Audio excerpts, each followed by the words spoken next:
Hey guys, it's me, Seren, back with another car video. So I know you guys knew I was going to make this video.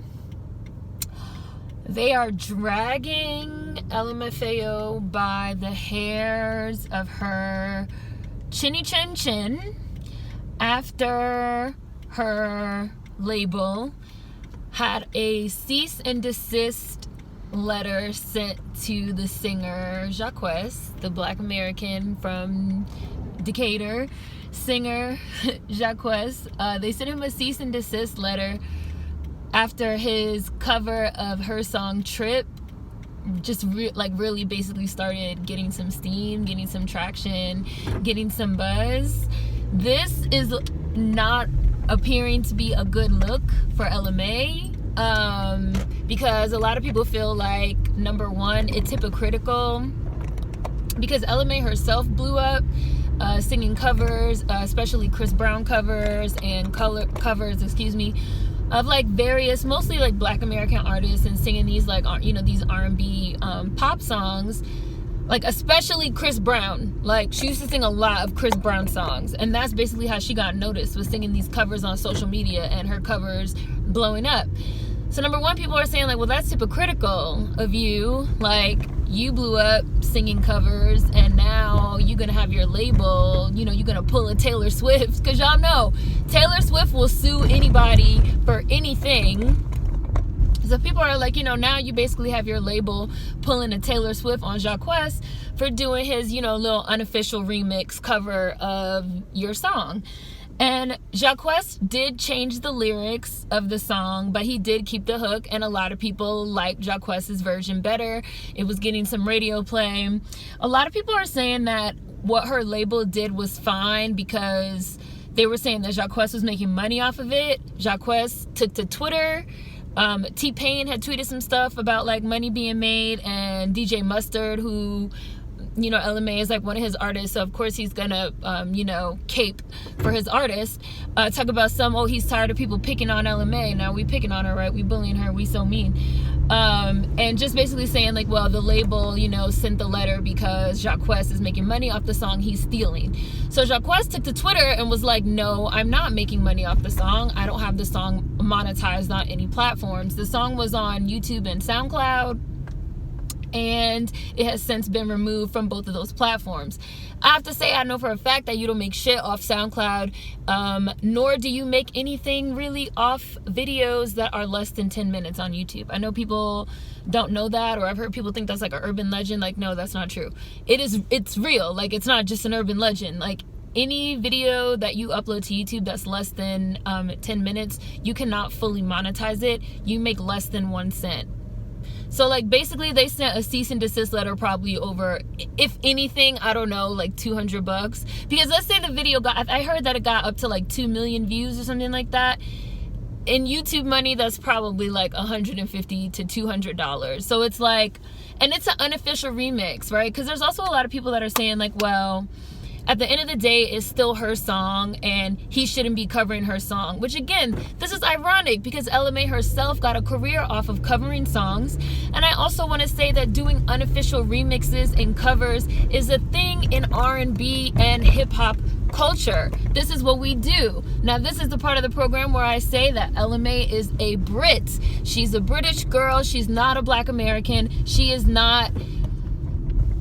I don't want to say that, like, she didn't come up in our culture, basically. Like, she is an export. She is a transplant. And yet again, it just seems really hypocritical. Like, oh, so you could blow up doing your Black American Chris Brown covers, but a Black American can't cover you, as you sing R&B, which is a Black American genre, as you sing it through your nose and your, affectation, your fake Black American accent, but you're going to send Jacquees a cease and desist letter. It just comes across as very, and again, he said he's not making any money off of it.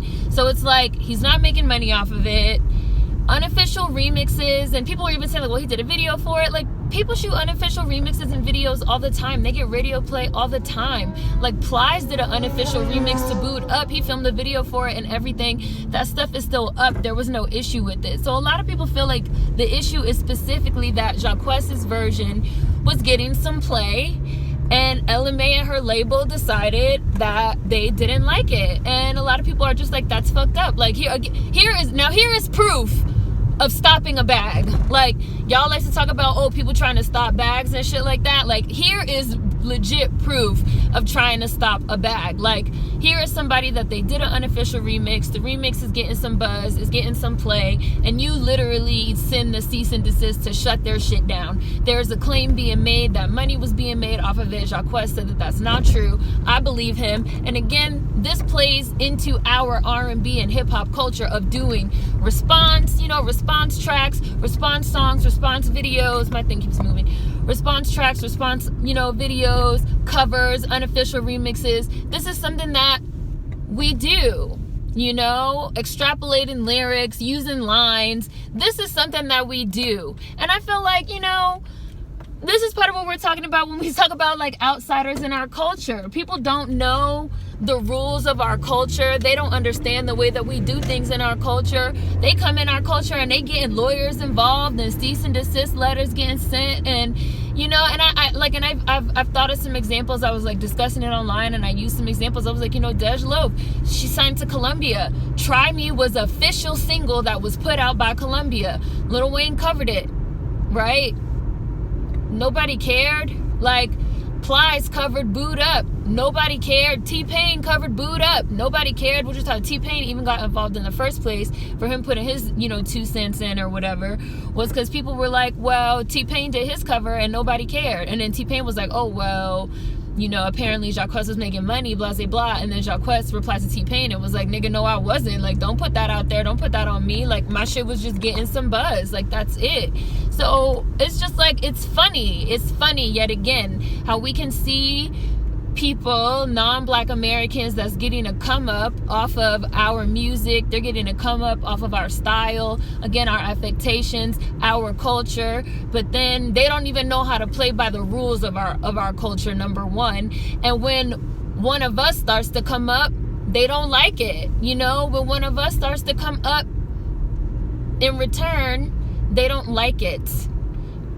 There's no sense of reciprocity. There's just a sense of we could be used and abused, right? And there's no proof either that Jacquees was making like millions of dollars. Because people are like, oh, well, if he's making millions of dollars and if he's doing this and doing that, like, no, Jacquees was not. Like, the shit was uploaded for free on YouTube and SoundCloud, which yet again effectively makes that a mixtape track. Other people brought up Tory Lanez, who's done some very popular covers and remixes in the same vein. That's the thing with mixtapes.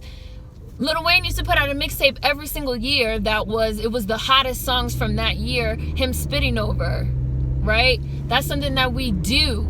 And I also saw somebody try to say, oh, well, that's rap. It's not the same in R&B. No, that's not the case. Like, hip-hop and R&B, number one, they are crossover genres. Like, and that happens in R&B as well all the time. Somebody makes a hot... We were just talking about... fucking Tamia and Fabulous, how Fabulous interpreted Tamia's song, and originally that was like a mixtape track that Tamia jumped on officially and it became like an official track. A lot of people were even saying that, like, why fucking send him the cease and desist letter to remove this shit? Like, why not you jump on it and make that the official remix? You fucking put your vocals with his vocals and make it a fucking duet. That's what we do. Right? That's what we do in our culture. But these people don't know our culture. They don't understand our culture. They're outsiders in our culture. They think just because they could put on a fucking accent and sing a bunch of Chris Brown songs that they know what happens in our culture. And they don't. And I feel like if this is the way that we're gonna fucking do it these days, then don't LMA owe Chris Brown some checks. Right? Because that wasn't cool then, was it? That's interesting. Don't you owe Tevin Campbell some checks for Boo'd Up, which literally extrapolated chord for chord a Tevin Campbell song? But when it's the Black American inspiration, oh, it's fine. It's totally cool. It's not a problem. But when it's a Black American that's getting a bag, oh, now we've gone too far, it's too much, and now we have to get lawyers involved, right? That's funny to me. Now we don't know what mixtape culture is. Now we don't know what an unofficial remix is.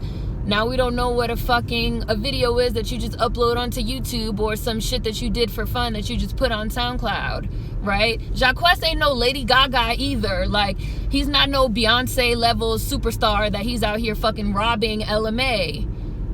Not to say that Beyonce and Lady Gaga rob people. I'm just using them as an example of like superstars. Like, because I know y'all gonna be like, oh, but we're not even going down that road. I'm just saying, like, it seems pressed. It comes across as pressed.